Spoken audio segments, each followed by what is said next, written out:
Hello and welcome to this week's Football Talk podcast, the only football podcast which brings you someone from the UK and someone from Singapore. I haven't done my research, but I reckon that's right. What do you reckon, Dave? I reckon it's got to be the only trans-Asian UK Anglo podcast for football-related issues. Absolutely. So it's kind of that should be a category at a podcast awards, and we'll be like, yes, we've got this nailed. I mean, unbeknownst to us, there's another podcast which covers this. We're like, no, say it ain't so. Imagine if we said all that and then we came second. We're the only people that do it in the runner-up position. Football Talk, the podcast. Oh. Just because we're so shit, but I can't give them first place. Yeah. But, oh bloody hell! Yeah, we've got to be the only podcast. We have to be football. Yeah. Asia, UK. Yeah, I'm putting it out there, Josh. We're the only. If anyone knows of anyone else, let us know, or just beat them up so that we are the only ones. But we'll give a mob on to them. Yeah. Yeah. There's probably reasons. It's a logistical nightmare, isn't it, Dave? It's an absolute nightmare to organise it. And I love the fact, when I've mentioned this in a previous podcast, that we came to this conclusion to do this in the pub just before I got on the flights to Singapore. Yeah, it was your leaving drinks, effectively, wasn't it? We should have podcast. Yeah. This would have been easier in the same time zone, but hey. It hasn't stopped us. Right, we're still going. On to the football. Yes, it's been a week of football, and it's been a week, finally. Transfers have started rolling in, haven't they, Dave? Last week it was a bit like, oh, is that it? Is that all we got to work with? But now, it's all starting. The transfers are rolling, but it's getting there. But hold your horses. We'll cover that later on. First of all, we've just got news outside of the transfers. So, Dave, what has caught your eye in this week's news? I think it's only right and fair to start Women's World Cup, because obviously we're all on we mentioned it last week, England were doing very well, and it's all sort of come crashing down. Now, that's not to say they haven't done a good World Cup. Finishing fourth is very good. They've the men and the women's have done the same at the World Cup, which shows, I think, English football is going in a decent direction, a good direction. But it was disappointing because we were sort of riding the crest of a wave when we got through to the semi-finals, and I think if we beat USA, we'd go on and win it, and USA will probably go on and win it again. Oh yeah, USA. When we were beaten by a better side, they were just a lot better, and I found it funny. I listened watching it, and is it Jonathan Pearce? Obviously, most of us of this age, of my age, we remember him from Robot Wars, and he's not my favourite commentator. No. I'd much prefer hearing him say Sergeant Bash and Matilda rather than he was using the terms the USA power play. It's like, this is still football. I know it's involved in America. You don't have to go all Americanisms on us. So they're just attacking. It's not a power play. But the US look like a very good side, and you know what? Everything, like watching films in Hollywood, every single time football, or they call it soccer, came on in a Hollywood movie, it was always played by females.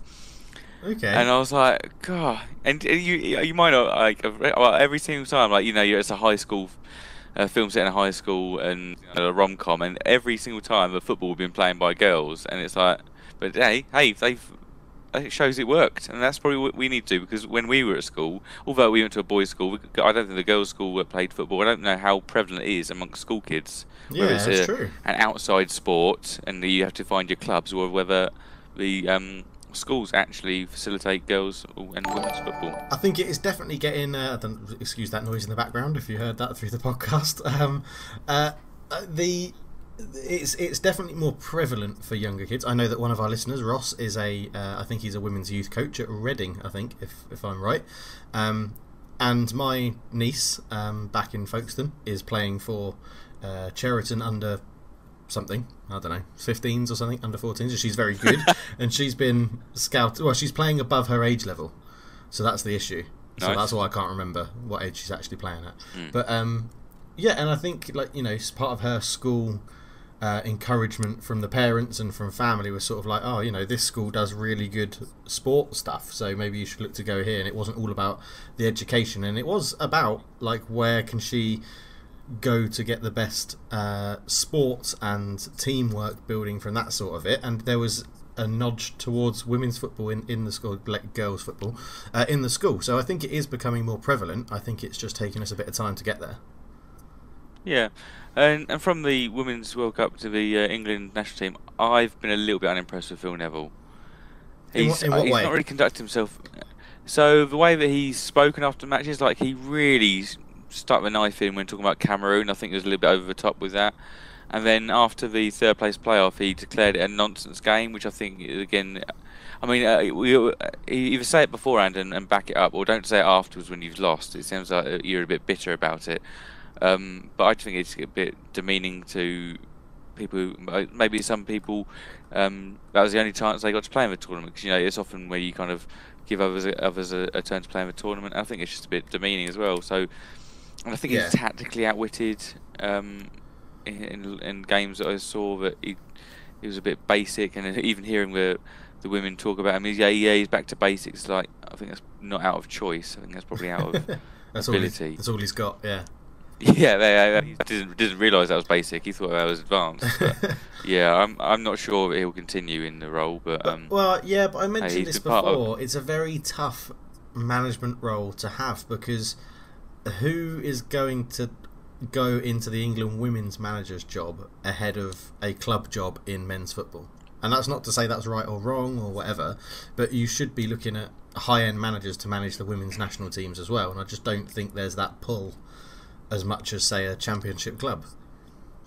So I'm of the view that the national setup should be it's your nation's best. So I think you should have to be eligible for the country that you manage. That's how I feel about it. So like when we have Sven in and Capella, I disagree with that, because it's your nation's best competing against another nation's best. And we've spoken about this about developing lower nations, and it gives them a different kind of aspect to football. So if someone like a Dutch person went into a kind of developing, we talked about it with so really kind of like the lower ends of football, they help them develop. But when you're at the top, top-ish with England, it should just be English. So what do you feel about women's football and men becoming involved, from maybe the manager side of things, and also with the refereeing? We've seen that this Women's World Cup has been atrocious, bang average at best. Yeah. And so should there be any crossover there? I don't know. I think it should be. My problem with, I'll start with the management side of it first, and I've got no issues with men managing women's football, but there should be the crossover that women are given a chance to manage men's football. And I know that, I think that has happened quite lower down, and I know it's happening in Germany. I think so. It's definitely happening in the German third division, I'm pretty sure, because there was a lady who managed I think she might have managed the German national team, and the German female national team, and did really well with them, and then a club in the German third division gave her an opportunity. No idea how it's going. But I think that's the issue I've got, is that you can't have men that I guess Phil Neville could come into that bracket, where is he good enough to get a job in in men's football? So if he's not, he then I'll answer that for you, Dave. I'll answer that for you. Yeah.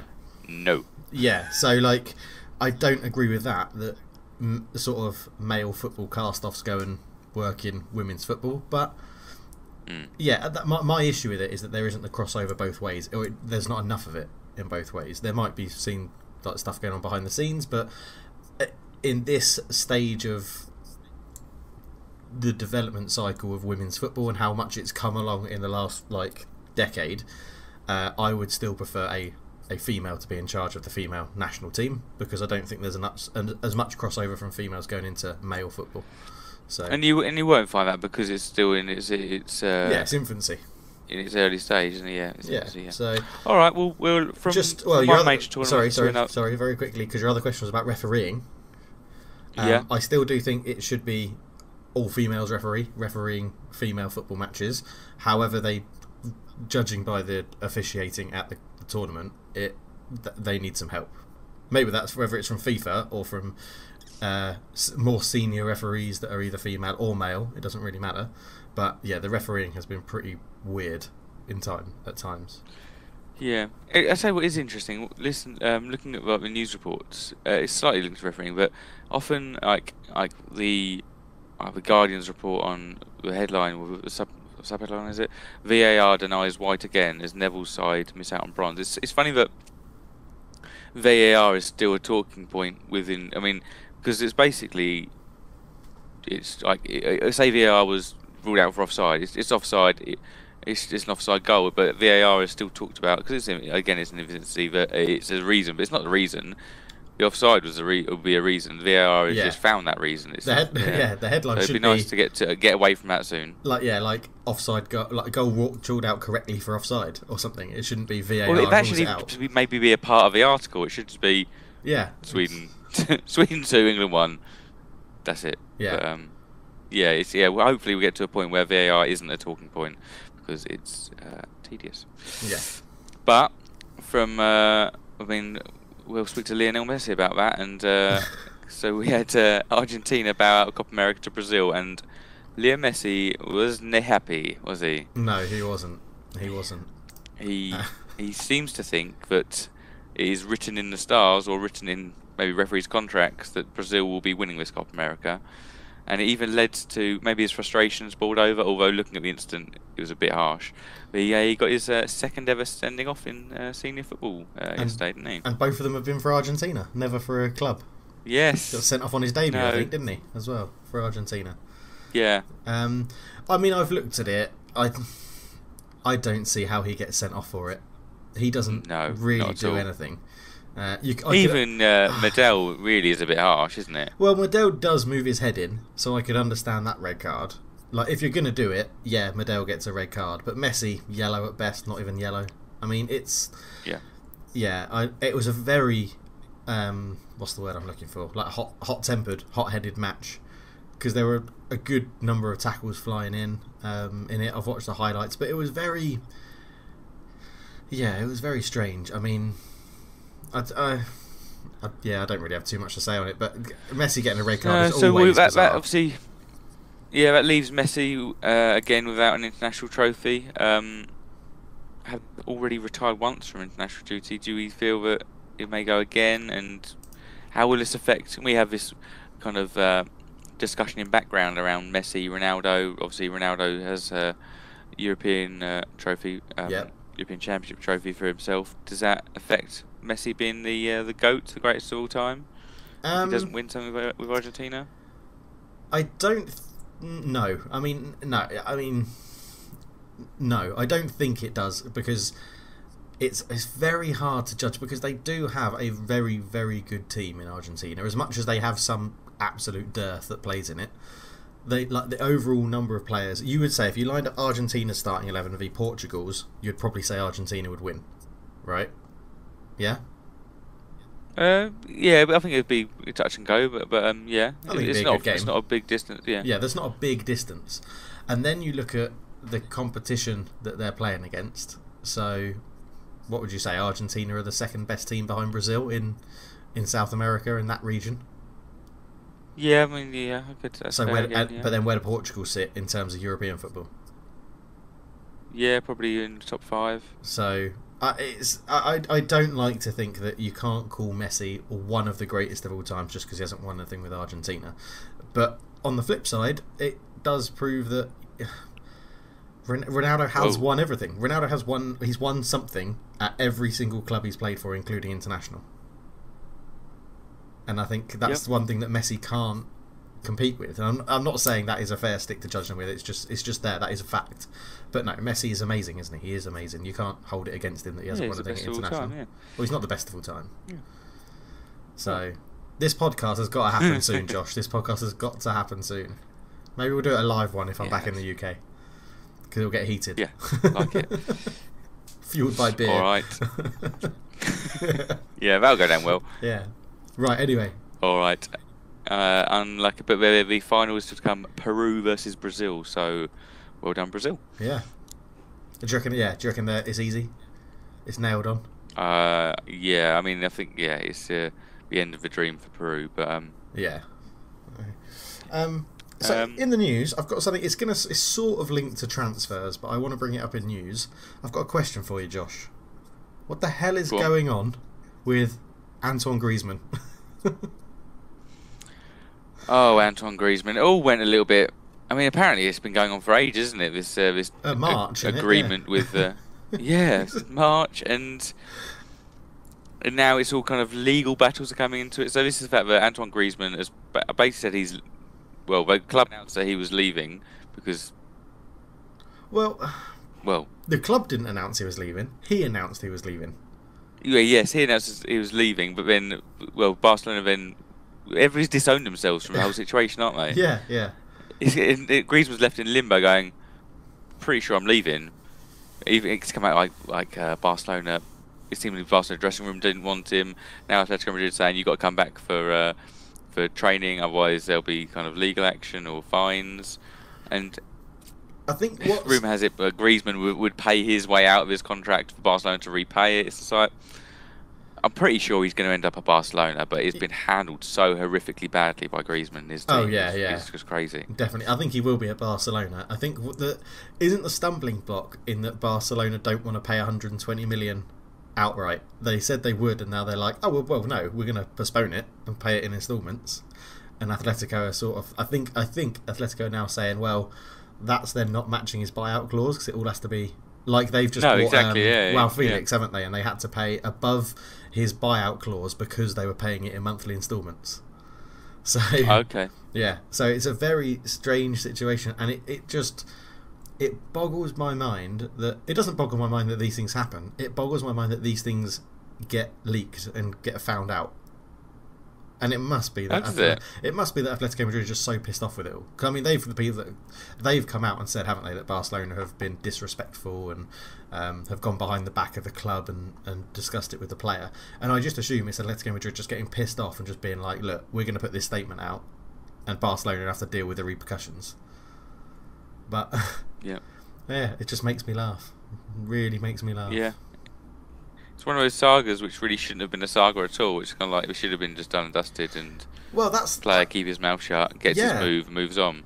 I think everyone was thinking this is the move on the 1st of July. This is the move that will come up first to say it's complete.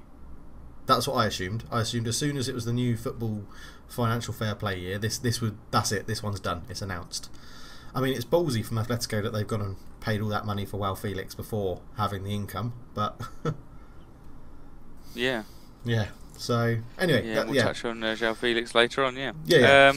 Quick one: Lampard confirmed as Chelsea manager as we all expected. He's in and still selling players. Again, we'll touch on the Chelsea outs because there's going to be Ian's. But I mean, I'm quite intrigued to see it, especially his first match in charge is versus Man United. Yeah, so two old Premier League players of our era playing against each other, managing clubs against each other. Would be quite interesting to see. Ole Solskjaer to out tactical manoeuvre Frank Lampard and get the win. That's what I'm going for. I mean, you are dreaming, but it's not beyond realms of possibility. Yeah, why? Why? Frank Lampard. You're dreaming with that. Frank Lampard has shown nothing that he's tactically aware, has he? With that Derby team, he hasn't shown anything that he can. That he hasn't proved anything as a manager to say that he can get things tactically right. There was no games. And Solskjaer. Solskjaer has actually won leagues. Yes, it was in Norway, but he did actually have to obviously out tactically. He did it with Molde, who aren't even the biggest team in Norway. So, yeah, I think I think there's a little bit of rose-tinted spectacles there, I think, but I'll wait to see what happens on the opening day. Of course there is. I need something good in my life. Yeah, as I am actually deny that. Sitting here in my new Man United shirt as we record this because I had a complete 180, and now I like the shirt, so I went and bought it. Did we not have a discussion a few pods about that? I buy shirts, you don't, and suddenly you're sitting there full kit wankering. I'm not full kit wankering. I'm in my. Yeah, that's what. I'm just in my top. Just in my full kit. Yeah. We were when we were shopping. Kate asked the question because we were out in a shopping mall, and I was like, "Oh, I'm bored of whatever she's looking at." So I went out and went into That's a sports people. Shop. Yeah. That's what marriage is about. Went into a sports shop, and she met me in there like 5 or 10 minutes later, and she asked the question that we asked on a podcast a long time ago. She was like, "How old are you until you can buy the full kit?" And I was like, I think we asked them this question with a cut-off age of 13. She was like, and Dave was like, "You're not too old." yeah. She was like, well, she said to me, she was like, because I didn't know if you were going to buy the socks and shorts. I was like, no, love, that's not going to happen. No chance. Ask for shop assistant if you can go and get changed and wear it out of the shop. yeah. Have you got any spare shin pads I could put in, please? Just want a photo. Yeah. But yes, so that did crop up again. Has Mike Ashley broken the Singaporean market, and is there a Sports Direct out there? That's There is the question not. on everyone's lips. There is not a Sports Direct out here. He cannot break into that market. He's. Oh, unlucky Ashley. Unlucky Ashley. Although saying that, I did get a Well. taxi who was a Newcastle fan, which was very Oh. strange because Newcastle don't think have ever even come to Asia to do a Was tour. he just an ever. emotional wreck? Just crying. Yeah. He was very angry that the fat Benitez had gone. So Yeah, Yeah. we'll touch on Newcastle a bit later because obviously there has been a confirmed transfer out of Newcastle, which yes. adds to the Newcastle woes. So we'll touch on that a bit later. Talking of Benitez transfers. news. No, Benitez news. Obviously, he's been Yeah, and Benitez news. Yes, Confirmed, Benitez didn't he? news. His China. new challenge. Yeah, his new challenge is in China. Yeah. That is. I don't He know. just he was. How would you take A that bit as a weird, isn't Newcastle fan? Because was it? Yeah, he didn't sign a new contract with Newcastle because this was lined up all the time. Like, No. I think I'm sorry, maybe but how maybe it was always quickly- an option there. how quickly It was always happened- an option, I think. Yeah, I think it was always an option. But how quickly did it happen that he didn't get a new contract with Newcastle and then he quickly got appointed? So I think it was there's something. Yeah. Something dodge. I reckon. Yeah, maybe, but I mean, it's a bit of an odd move. I think maybe just wants just a bit of time out and just. He'll be back. I mean, He'll be back before Yeah, he'll be by back, Christmas. yeah. Christmas, Yeah. he'll be back in the Premier so League. he'll be managing Marek Hamsik and Ooh. Yannick Carrasco are out there. Oh, okay. Interesting. I've got another bit of China news as well. Actually, it's a transfer, but it just makes me laugh, so I'm going to stuck it into news. Have you seen who Yaya Toure has moved to China? Yes. Yeah, after commenting when someone else moved to China, you would never see me move to China. It's where people go just to get the money if they're not enjoying football. That's a quote he had about 3 years ago. So A team of Yaya Toures would that win? Yeah, I remember that being posed. A team of 10 Yaya Toures and a goalkeeper, would that have been at his peak the best one-man team? ooh. Yeah, Because he could do everything, probably. couldn't he? He was sent. He Score he's played goals, centre-back, defend. He could play centre back, yeah. centre mid. Oh, Physically amazing. Yeah. That would be, that would be very interesting. A one-man team, but with a proper goalkeeper. Yeah. Oh, hold on. I've just found out who is in Yaya Toure's side.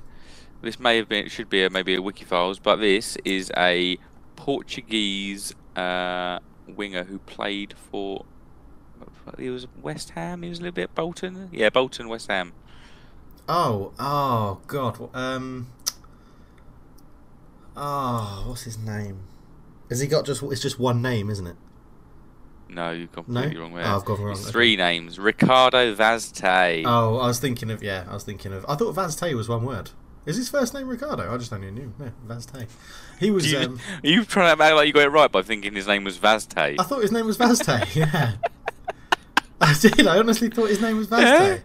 Yeah, I got that Oh, right. right, Vazte. Good job we didn't meet him. You'd been very embarrassed. Yeah, he would have gone all right, Nichols. My name's Ricardo, actually. Yeah. So, but yeah, okay, right. Any other news? Yeah, a little bit of news. Roma, when they announce a transfer this season, they will be using each transfer announcement video on social media to help raise awareness about a search for missing children globally, which is very, very honourable of them. It is. It's very nice. It's very, honourable. I think is the right word. It's a good way to get it out there because social media has such a large impact on people, and it's the quickest way to get news. So. Yeah, and so many people will watch that, and just to spread that awareness. Yeah, and Roma are pretty good with their social media because they have an English social media account as well, don't they? That's quite interesting to follow on that on Twitter. So As when is, you're going to follow Football Talk, follow Roma. And I'd like to buy Leverkusen, England as well. They have some. Yeah? They have some good banter. Yeah.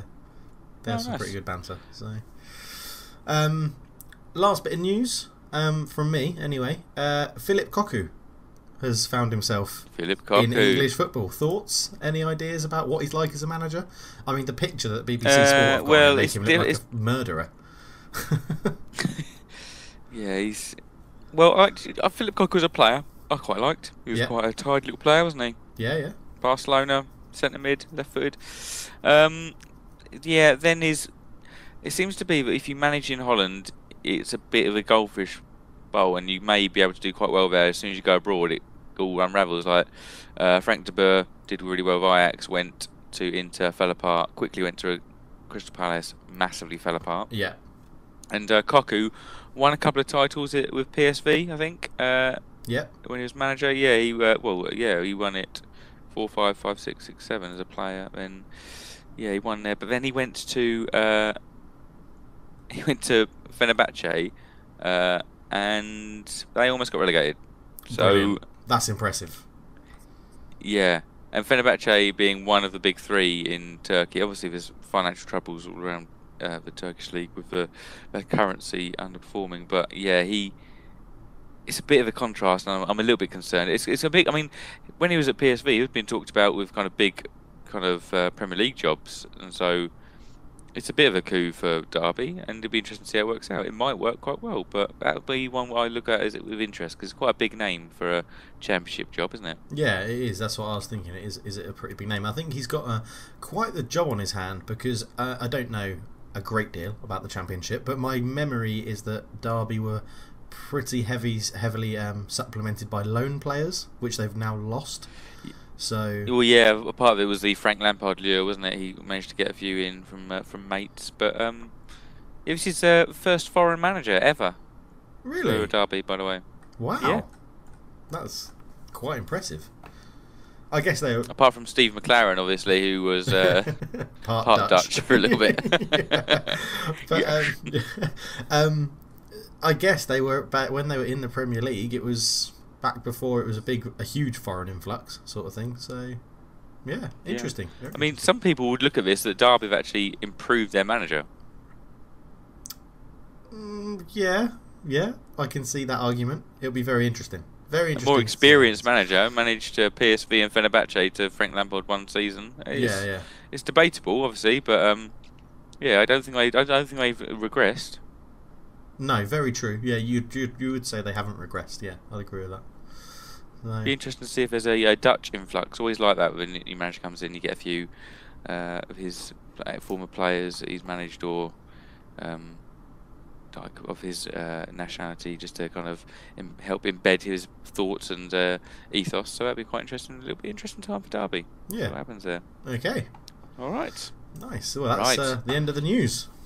That's in the news, and we'll go into the quiz. So let's bring it. Ooh la la la la la la la. Ooh la la la la la la la. Ooh la la la la la la la. It's quizzing time. Right. It's that time of the week where Dave stifles his laughter and I pose a quiz question. So, in the light of João Felix's record-breaking move to Atletico Madrid, he is now the most expensive Portuguese player of all time. Can you name the other most expensive Portuguese players of all time? It's the top 10, but there's only 8 more. To give you a little clue there, Dave. Okay. Right. Cristiano Ronaldo. Yes. Twice. I'll give it to you. There you go. Yeah. He is twice the most expensive person. Thank you. He's number 2 and number 3, evidently. Okay. Luis Figo. Barcelona to He's Madrid. number 4. Yeah. In 2000, 2001. That was a controversial move, wasn't it? That was very controversial, yeah. What a player, though. Suggest that Luis Nani must be in there. No. Nani's not in there. Okay. No, he's not. I thought we paid quite a fair whack for him. Okay. Right, okay, can I just stop you there, Dave? You thought Vaztey was one name, Vaztey, and everybody else in the world knows Nani as Nani, but you went Louis Nani. Yeah. You are all over the shop with your names. Alright, bloody hell. Jesus. What's this? You're just because you're hosting this week's podcast, bloody hell. Yeah. Shit ripped out of me. Put you in your place. Yeah, you have. Bloody hell. Yeah, and you've set me right off track as well. Get this name right or else. Yeah. Portuguese. I don't know. Did Tottenham? No. I will admit, Dave, it gets pretty damn hard when you get to the bottom 3. Yeah. Cheers. Yeah. Helder Postiga. No. Do you know Helder Postiga was sold by Jose Mourinho, I think. Oh, right. 2 Spurs. Ricardo Carvalho. No. Good shout though, Dave. Okay, Pepe. Marauding centre back. Oh, this is getting awkward. No. The thing is, I'm listing really good players as well. Really good Portuguese players. Yeah. Yeah. Man City Player of the Year last year. Bernardo Come on, Silva. Yeah. Bernardo Silva. How'd you get that? Yeah. Yeah. From Monaco to Man City. Um. Now I'll give you a clue here. So you got 5 left. All right. One is part of the golden generation, who was just sublime, and the other 4 are all recent transfers. What about you got more chance? Ricardo Quaresma? No, he was probably just outside of it. He had a few big transfers, didn't he? Yeah, he did. Did enjoy a bit of Quaresma. So one was from the golden generation. Yes. Deco. No. How is he not Deco. on there? Chelsea and Barcelona paid bloody loads for him. Yeah, but this player was better than Deco, I'd say. Oh, bloody hell. Better than Deco. Similar role. Oh, I really feel like I'm missing someone incredibly obvious. You are missing someone, yeah. Attacking. We'll leave it there. If you're talking attacking midfield, no, this is going to bug me. We can't move on from that. Okay, well, he scored against England in the Euros after Ledley King had gone home to witness the birth of his Rui Costa. Fucking hell, did I not get when that? he went from Fiorentina to AC Milan. Yeah. Yeah. All right. So Okay. you got 4 remaining.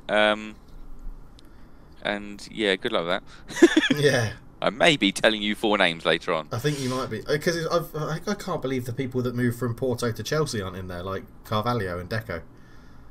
Like when Mourinho moved. Yeah, 2 of the transfers were from 18-19, 1 from 17-18, and 1 from 16-17. And 3 of them are transfers to Italian clubs. Okay. Interestingly, 3 different Italian clubs. I'm going to chuck a name out there right now. Raul Meireles. Oh, Dave. Didn't want to chuck a name out there. Yeah, well, I'll edit that. Right then, that's the quiz. On to transfer news. Right. Transfers. Yeah, let's move on to confirmed transfers. We've had a few, and I'm going to start with my favourite. Samir Nasri. The one and only Samir Nasri has gone to Anderlecht to join Vincent Kompany. Yeah. The old drip doctors are following him there, and he is going to be all over.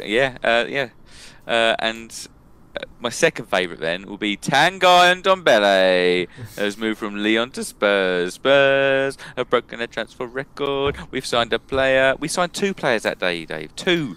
Yeah, but only one Jack of them's Clark actually at signed your from squad. Leeds. Yeah. Oh my goodness, we signed him, Dave. How does it feel? How does it feel? Oh, it feels fantastic.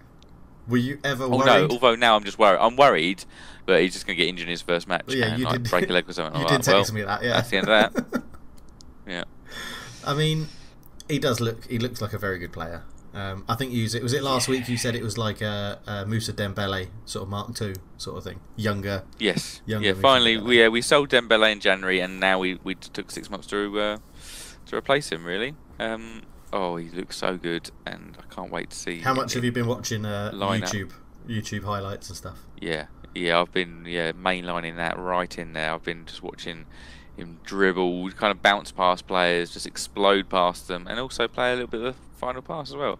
Can't score for Toffee, neither could Mr. Dembele, so we're not missing anything there. But yeah, and with Jack Clark as well. He's obviously gone back to Leeds, which is I think I quite like it because he only played like a few games, but obviously. Bielsa is managing Leeds, so obviously is Poch's mentor, and I imagine there's probably a Buffon-style agreement that he's got to play a certain amount of matches so he can continue to develop and get some first-team football, but that'll be good. I'm quite excited to see. I'll watch Leeds with a bit of intrigue to see how he's getting on. Yeah. Okay. Very nice. So have you got a third favourite of the window so far? Obviously you've had Samir Nasri because it's Samir Nasri. Second because it's Ndombele and because it's Spurs. Third favourite. I'll test you. Go on. Third favourite, I will go for Phil Jagielka. Back to Sheffield United. Back to Sheffield. I do love a returning hero. You do, but surely he's not going to play. Oh yeah, I think he'll definitely play. Well, yeah. Which sums up when we get to our predictions podcast in a few weeks' time. They'll be joining Newcastle as relegation fodder for sure. Yeah.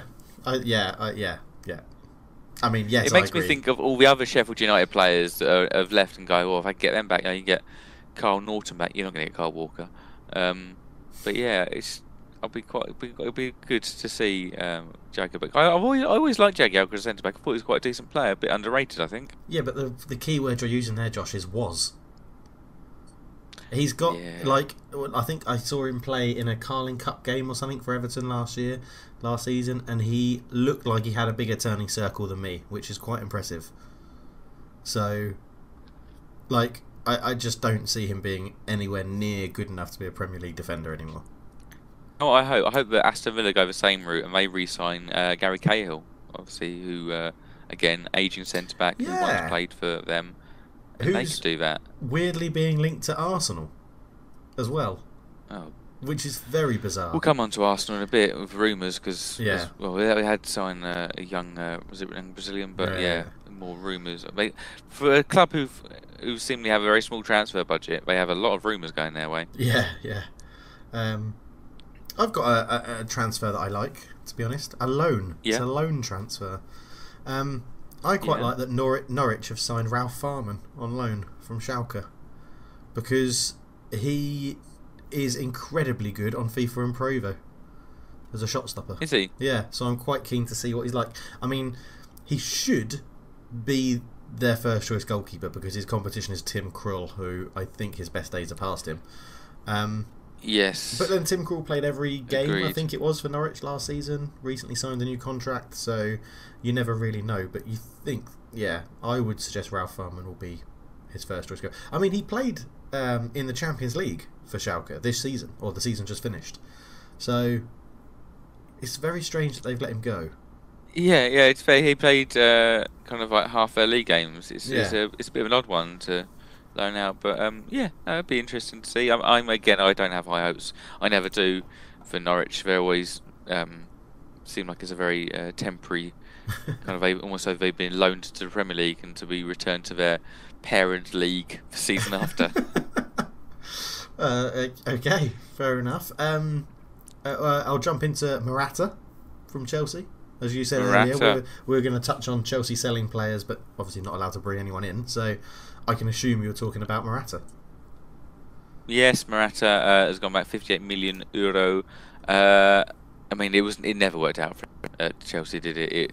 He definitely didn't want to come back. I think his mental health was impacted by it.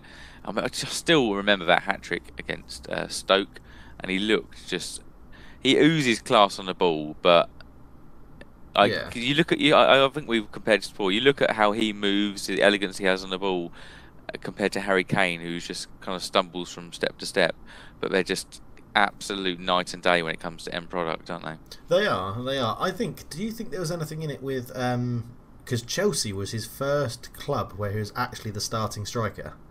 Do you think that affected him at all? Because obviously Madrid and Juventus, he was more of a backup, wasn't he? That came on and scored a load of goals, but he was starting on the subs bench for most of the game. So. Yeah, I can definitely get into your head that you may have read confidence from doing it off the bench. You start having a few starting appearances, and you have a weight of pressures on your shoulders as a main man. It doesn't work out for you. Like, I was a lot more comfortable coming off the bench. There's a lot less pressure. Yeah. If anything I could give would have been a bonus. Now it's actually expected of me. So I would not be surprised if that played into his thinking. I mean, a massive shout to Atletico Madrid for currently being the biggest spenders in the window so far. They've signed. Yeah. I don't think have they had any outs other than obviously Griezmann. We think is going to go, but I don't think they've had any official outs. Yes, they have. They have. Yes, the pre-signing was done for Bayern. Hernandez. Oh yeah, Luis Hernandez. Yeah. So, but they've signed a winger from Porto, Hector Herrera, I think, or central midfielder Hector Herrera. They've signed their Brazilian centre back, the Mexican from Porto as well. They've signed. Or they're going to sign Morata once his loan expires, so I guess that doesn't count for this year. They've signed Raul Felix. They've signed the guy from Real Madrid whose name escapes me, who's also a central midfielder. What's his name? Marcos Llorente. Yeah, Llorente. So they are splashing the cash, aren't they? Well, to be fair, they have lost Rodri to Man City, one of the also confirmed transfers. Oh, yeah, that's true. Yeah, that's very true. But do you think this is what Arsenal fans envisaged would happen when their new stadium was finished. Because obviously Atletico Madrid stadium was finished recently, like last year, 2 seasons ago maybe, and they seem to be reaping the benefits of the new income from the fans buying tickets there, and good runs in Europe in the Champions League. Is this what you imagined Arsenal fans thought when they built the Emirates, rather than, oh no, we've still got to keep the purse strings quite tight? Yeah, and now they've not even got revenue coming because they're in the Champions League. So yeah, I imagine Arsenal fans wished and hoped for a lot more than what they've actually received, and it's a shame, isn't it? Yeah, it's a shame. But what else? What other transfer news have you got for me? So we touch on the Rodri move to Man City. I think finally City have got that back up for Fernandinho, a bit of a Busquets 2.0. I'll be intrigued to see him play. Have you heard him speak? He's got very good English. He studied business, I think, mate, and Ooh. No, I didn't know that. yeah, and yeah, he's quite intelligent. And apparently, when he was getting his tour around the City complex, there was some youth teams. He just stopped and gave an impromptu speech about make sure you enjoy your football. That's most important thing. Apparently, he's been very impressive so far. So that's he sounds very nice to like see. a Pep Guardiola player. Yeah, he reeks of someone who's going to be a coach in like 10 years' time. Yeah. And a real student of the game. So I'm really excited to see him play. And obviously, City also signed a left back. They re-signed Angelino from PSV. From PSV. Yeah. It's yeah. Spurs came up against him in the Champions League, and I wasn't overwhelmed by him. I think it's more of the fact that they probably had a buyback clause or something, got him quite cheap, and that's extra cover at left back. Because they've just kind of got about 4 players who can play left back mediocre. Mendy can play it when he's fit. Yeah. Delphi can play there. He's a bit rubbish. Zinchenko again, I'm yet to be convinced. Now Angelino can play there. Laporte can play there. It's like they really haven't ever solved that problem. They sort of put all of their eggs in the Benjamin Mendy basket, didn't they? And then the Benjamin Mendy basket broke quite considerably. Yeah, and keeps breaking. So the rumour has it that Zinchenko is going to start the season as their left back. They're starting left back this year. Yes. So be interesting to see how that plays out. But, yeah. I've got so one move I want to talk about is 2 moves actually. The contrast between the Premier League and outside the Premier League. So Theo Hernandez moved to AC Milan from Real Madrid. Yeah. For 18 million. And Matt Targett moved from Southampton to Aston Villa for 14 million. Yeah. It's compare and contrast those moves. Real Madrid to AC Milan, Spain international, moves for 18 million. Matt Targett never ever will get near the England setup. I hope he's English. For 2 kind of maybe lower table Premier League sides, 14 million. It's like, wow, that is impressive. It's just the English premium, isn't it? That's the problem.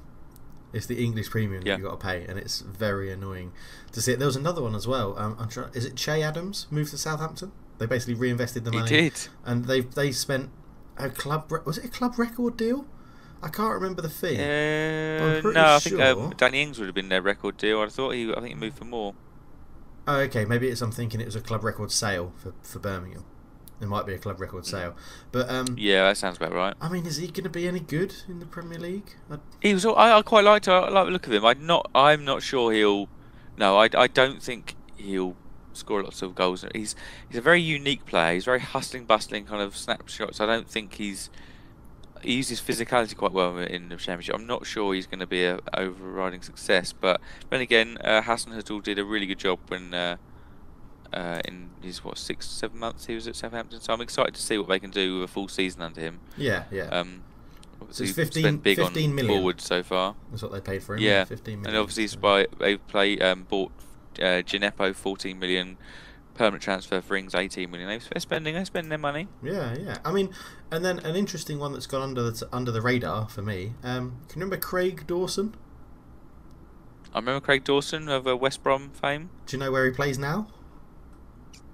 Isn't it Watford? He's moved to Watford, yeah. A 4-year deal. I always thought he was really old. It was next to no money, wasn't it? Yeah, nothing. Yeah, Gareth McCauley was a super old one, and I think because they were very uninteresting and very similar defenders, you kind of thought they went hand in hand. But I will place bets on Craig Dawson scoring against Spurs this season. I think he used to do it a little bit for West Brom, so watch that space. All right, fair enough. And then another little one that sort of happened was Kovacevic. Obviously, Chelsea have bought a player because they made it a permanent deal. Yeah, the Real Madrid offload is gathering a bit of pace, and we mentioned Theo Hernandez, Kovacic to Chelsea, Odegaard to Sociedad, and Reguilon to Sevilla. So it's gathering a bit of pace. They're kind of recouping some money now. Yeah. Probably recouped their Eden Hazard money actually now, I'd have thought. Yeah, I think they have. Yeah, I imagine they have. I mean, 40 million for Kovacevic, that definitely stinks of just getting someone in so they can, doesn't it? Because he wasn't. Well, yeah, they wanted extra rubbish. body, didn't they? And yeah, and I really liked him from Real Madrid, but I just don't think maybe he just didn't, because Sarri and Lampard's systems were very different. I think he's got potential to think. When he's on the ball, he always looked very Hazard-like. His kind of his way he shifts on the ball looks Hazard-like. When you're like, God, Hazard did really badly there. You're like, oh, it's Kovacic. Yeah. But I mean, are there any other transfers? I'm trying to think of we've missed. Yeah, a few transfers. Yeah. So we'll touch on Ayoze Perez. Oh yeah. So 30 million, I think it was, moved from Newcastle to Leicester, and it's just going from bad to worse for Newcastle, isn't it? So Rafa's out. So a manager who was dragging you up the league is gone. GG, I'm calling him GG Rondon now, as in good guy. Yeah. GG. GG Rondon's returned to West Brom, and it doesn't look like he's coming back to Newcastle. Well, it's expired. Perez is sold. It's expired, isn't it? The offer chance. Yeah, they could obviously come back and bid something, but so I think they've must have lost at least 50% of their goals from last season. The takeover's gone quiet, and I would place bets on them to get relegated now. It's just a mess. I mean, on one point you have to argue and say, they've made a very tidy profit. 1.5 million they bought Perez for, but that is, like you Tenerife, say, isn't he? Yeah, it's a lot of goals that they've just let go. And you would have thought if they saw this coming, just invest that money in Rondon. Wasn't it like it wasn't a very expensive fee in terms of nowadays with football? No. It was it like 10 million, 12 million? I think they had to pay to get GG Rondon in a permanent. Something along those lines. Yeah. Yeah, so it's very interesting, But I like Perez. But as a 30 million signing for Leicester, you think it's a good sign for Leicester? Or? I think it's a good deal. Yeah, he's 25.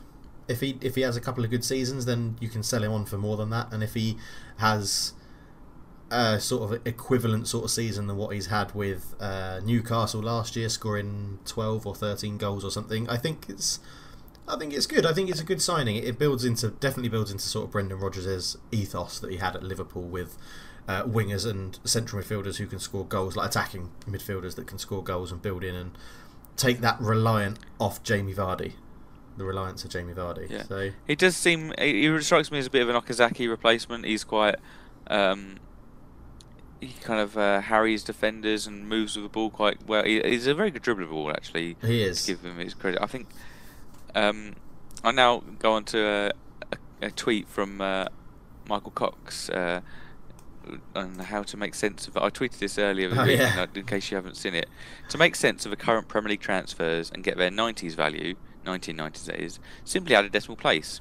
Chelsea shell out 4 million on Kovacic. Villa signed Target for 1.4 million. Wan-Bissaka joins Man United for a 5 million. And will City or United land 8 million Maguire? It's like, that pretty much works. It takes me back to playing Champ Manager 0102 and thinking, I'd pay 8 million for a pretty decent centre back. Yeah. Yeah. Because I think Spurs back in the day signed Dean Richards for around 8 million. It's like, that's big money. Not really a kind of a good English centre back, but probably not top level. And he's like, that's probably where I have Maguire. Maguire starts for England now, but he wouldn't have started in the days of Campbell, Ferdinand, Terry, and probably Carragher and King and all that. So yeah. I mean, it's very interesting reading because Perez it was actually the release fee in his contract, 30 million. Okay. So they did pay his release fee. So Newcastle put that release fee in, obviously thinking no one would probably pay it, but there you go. So interesting. There is apparently, I've just randomly come across. Oh no, it's okay. Ignore that. I was like, ignore that. I was on the BBC transfer page just now while I was looking through it to try and find the fee for Che Adams, and I suddenly saw that Tottenham have signed a hell of a lot of people, and then realised Becky Spencer. That is the women's team. Yeah, Becky Spencer, Lucy Quinn. That is definitely the women's team.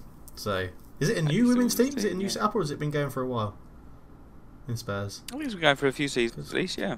4, 5, 6. There's seven ins, which is very interesting. Yeah. Yeah. Okay.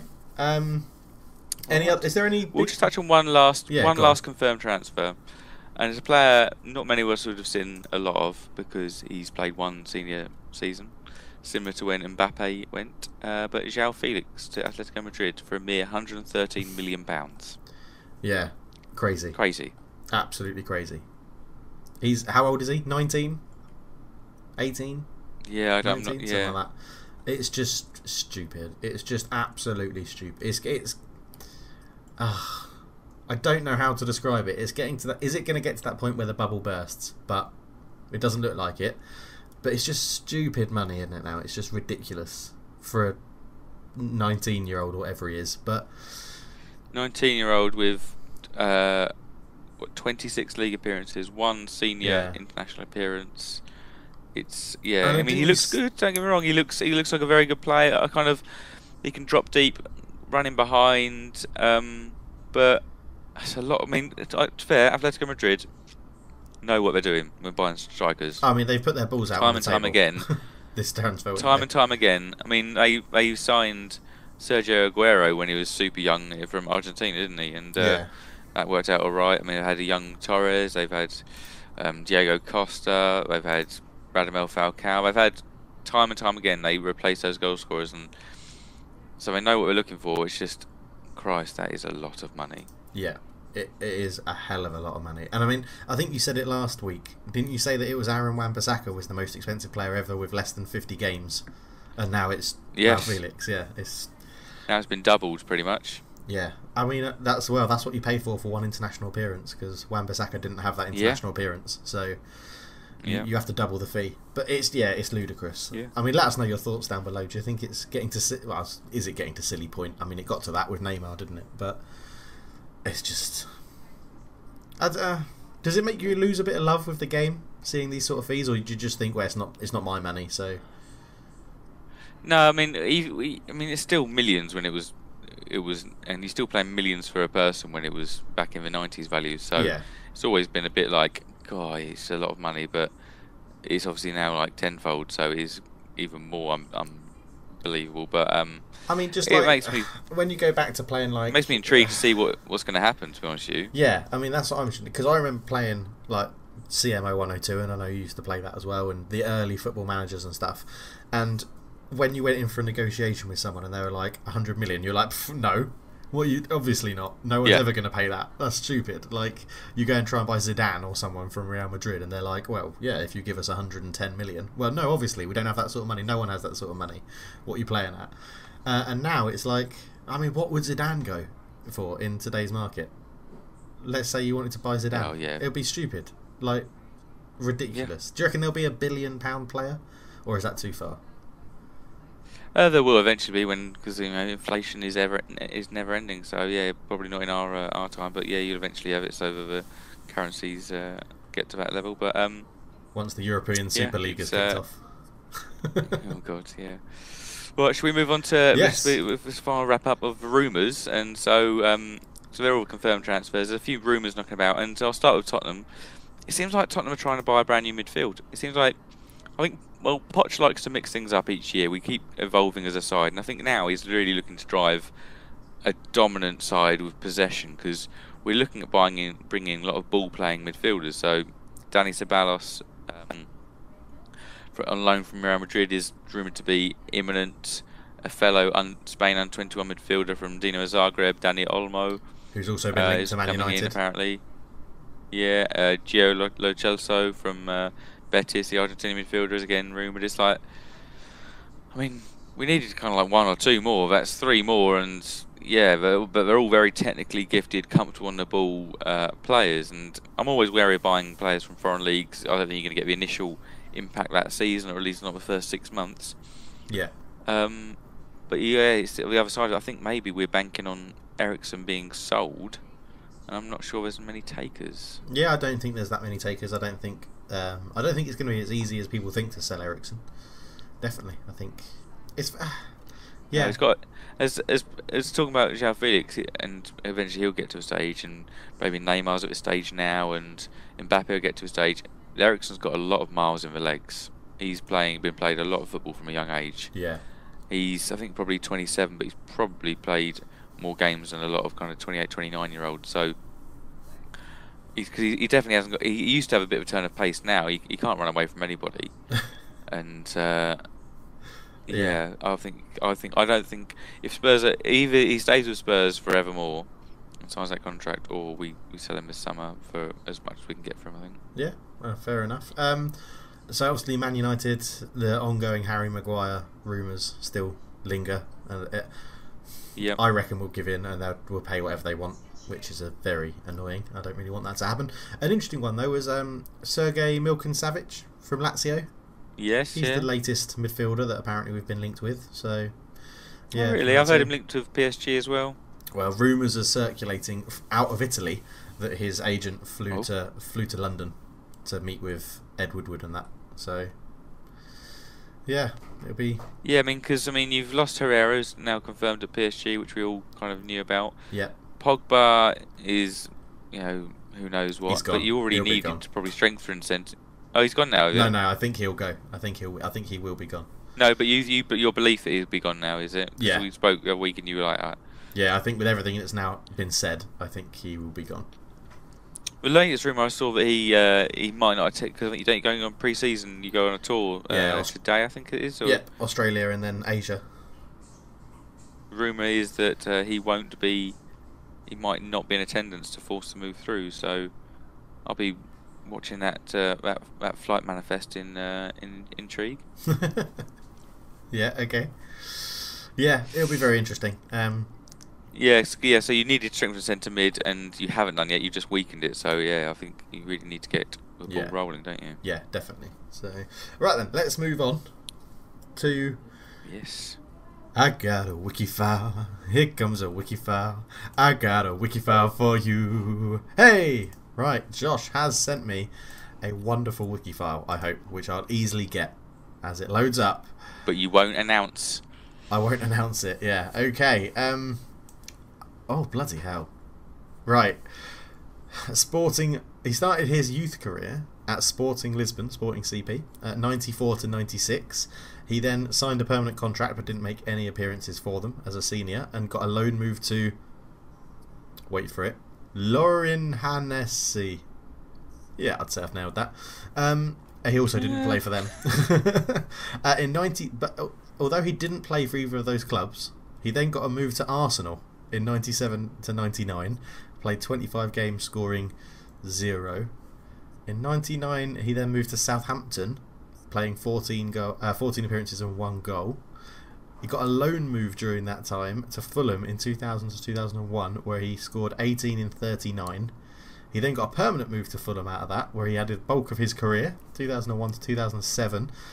166 appearances, 26 goals. He then moved to West Ham. Oh, I think I know who it is with that move. 2007 to 2011. 91 appearances, 2 goals. He then moved to AEL, which is Cyprus. Is AEL Cyprus? I think so, yeah. Yeah, 2011 to 2012. 7 appearances, 0 goals. 2012 he moved to Orlando Pirates in South Africa. 3 appearances, 0 goals. And then he moved to Chesterfield. Wow, what an end to the career. 2012 to 2013, 12 appearances, scoring 0 goals. That, I think, is the very underwhelming stats of Luis Boa-Morte. He's Luis Boa-Morte, yeah. Yeah, I thought he scored many more goals than that. Yeah. Yeah, 61 career goals he scored overall. That's not very good. Which is 21 of them came in the first division it was then with Fulham. Yeah. So a third of his goals came in one season. Bloody hell. Half of them came in 2 because he scored 10 goals in one of the Premier League seasons. So yeah. A career that spanned kind of, what's that, 15, 16 years. Yeah, that's... 2 of those years he scored. Why did I think... I just thought he'd scored a lot more goals than that. So when I first started going through the appearances and goal stuff, because obviously when you open it, that's what you look at first, isn't it, to try and get a position. And I was like, yeah, that's got to be like a defender. And then, Fulham to West Ham is the one that gave it away. Yeah, I remember that transfer. I remember him signing for West Ham. I quite liked him. He was a bit all action. He was quite explosive as a player, wasn't he? I thought he was a fairly decent player overall. Yeah, and I think we remember that because it was back in the day before stats really existed. So, yeah, you're like, oh god. If you looked at him now, you'd be like, get him out of my club. That is horrendous. As an attacking sort of... Well, I remember him more as a winger. That's where I remember him, really. Wow, so... Yeah, go on. In 05-06, he's 7 goals, okay, that season. Yeah. From then on, he played for another 7 seasons and scored 2 more league goals. Incredible. 2 more career goals. That is dreadful. That is so bad. Almost as if you should have given up at that point. Yeah. Oh, bloody hell. Okay, well, that was a good wiki file. I nailed it. Well, I tell you, do you know what he's doing now, Dave? No. What is he doing now? He is now the assistant manager at Everton. No. To Marco Silva? Yeah. He went into management, so assistant and reserve and under 19 manager at Sporting, a scout at Arsenal. He managed lower league Portugal, and now he is at Everton with Marco Silva. Oh wow, okay. I didn't know that. Interesting stat to know. Learn something new every day. Excellent. Right. Excellent. Right, let's move on to a poll I put out, shall we? Yes. Yeah, I held off on some news earlier because the news was that we've been talking about in a few weeks ago, a few months ago probably in the pod, that Arjen Robben was to leave Bayern. Where will he find himself? Rumours of kind of Leicester, of going back to Holland, but he decided to retire. Decided to call it a day. So it was a very hard decision. But with him retiring, I posed the question: who was the best Dutch player of the last decade? So I offered 4 options: Arjen Robben, Robin van Persie, Wesley Sneijder, or Klaas-Jan Huntelaar. I mean, Huntelaar was put in there as a... Yeah, I was wondering how why he not, got in because, there. Yeah. because it probably should have left it at 3. I mean, I probably should have, as Ross Jacobs put out, I probably should have put Van der Vaart in there because I've got a lot more affinity with Van der Vaart. But it's really between those 3. And so, Dave, who did you vote for out of those 4? Sorry, to be the player of the decade? Arjen Robben. Out of those Arjen 4. Robben, and as did 47% of the 108 votes we got, which was quite a good response. Yeah. Yeah, I mean, he's got by far the most packed trophy cabinet. He continued doing it for absolute years, didn't he, consistently. For a man who seemed like he was made of glass and a bit injury prone, he's played 96 times for Holland, scored 37 goals. And just was just outstanding, wasn't he? Really, I do think that we definitely didn't get the best of him at Chelsea, and when he did do like incredible things with the football, we didn't really appreciate it because he was so fragile. It's tough because if you go back just slightly before the decade, I don't think he would win it. He wouldn't have got my vote. But out of this last, well, you would have given it to Ruud, would you? Yeah. You go back a little bit further, and the amount of goals Ruud van Nistelrooy scored for Man United and Real Madrid. Robben's got more goals for Holland than Nistelrooy, by the way. Doesn't matter. Van Nistelrooey's got more club goals than Robben. So he was a poacher of a striker. So, I mean, honourable mentions. Obviously, Wesley Sneijder came in second, which I think is fair. He won. He played at Real, Inter, Galatasaray. He was a lovely centre. Yeah. It's a bit of a shame we never saw him in England, Wesley Sneijder. I think I quite liked him. Rumoured with Spurs a number of times. But, Spurs and Man United. They just every summer there was always a rumour of Wesley Sneijder moving to one of our clubs, and it never happened. Won the Champions League with Jose Mourinho when Inter beat Bayern. Van Persie comes in third, and I think Van Persie never really made it on the European stage, I don't think. I mean, he was at Arsenal, he was at United, and United where he won his Premier League. He's never won a European trophy. Won the FA Cup a few times, but yeah, he had a few very good seasons, didn't he? And obviously went to Thatcher and didn't really I mean, do like, much, but yeah, he was. Van Persie's one of those ones that I would have loved to have seen in like a Barcelona team, where he could score a fantastic goal himself, but also have really have chances put on a plate for him and go longer in Europe and that. And yeah, but obviously it wasn't to be. He moved to Man United from Arsenal. No, and and then finally it was Huntelaar, who was just the hunter, scored many a goal, did a lot of, Schalke and a bit of Real Madrid, Milan, but yeah, never quite I used to love reached the same signing Klaus-Jan Huntelaar on Football Managers. Tall, great finishing, a finishing 20, like decent pace, decent acceleration, good off the ball. I used to love signing Klaus-Jan Huntelaar. But yeah, in this vote, Arjen Robben, clear winner. Arjen Robben. Arjen Robben wins, and well done, Arjen Robben. And what we'll see him do next, who knows?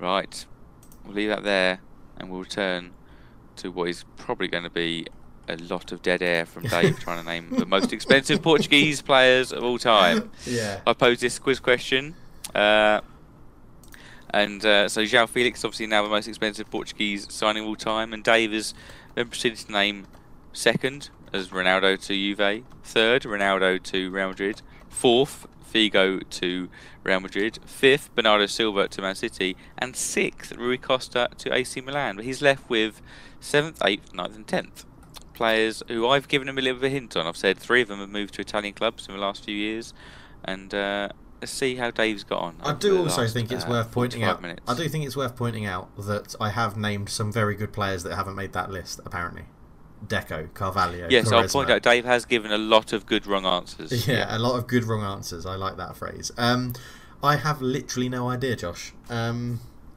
haven't. Normally, I have names with a question mark next to them, and I don't have any names with question marks next to them. They've moved. How recently have they moved to Italy?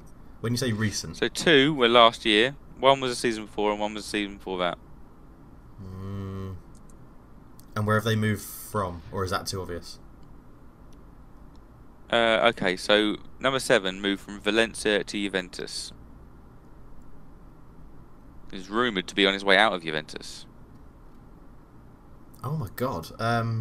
Plays at right back. Yeah, Cancelo. Is he? I didn't think. Is he Portuguese? Yes, Yeah. Cancelo, Sure yeah. he's Portuguese. The next one moved from Sporting to Inter, and I actually spent some time on loan at West Ham, so you can see how successful that went.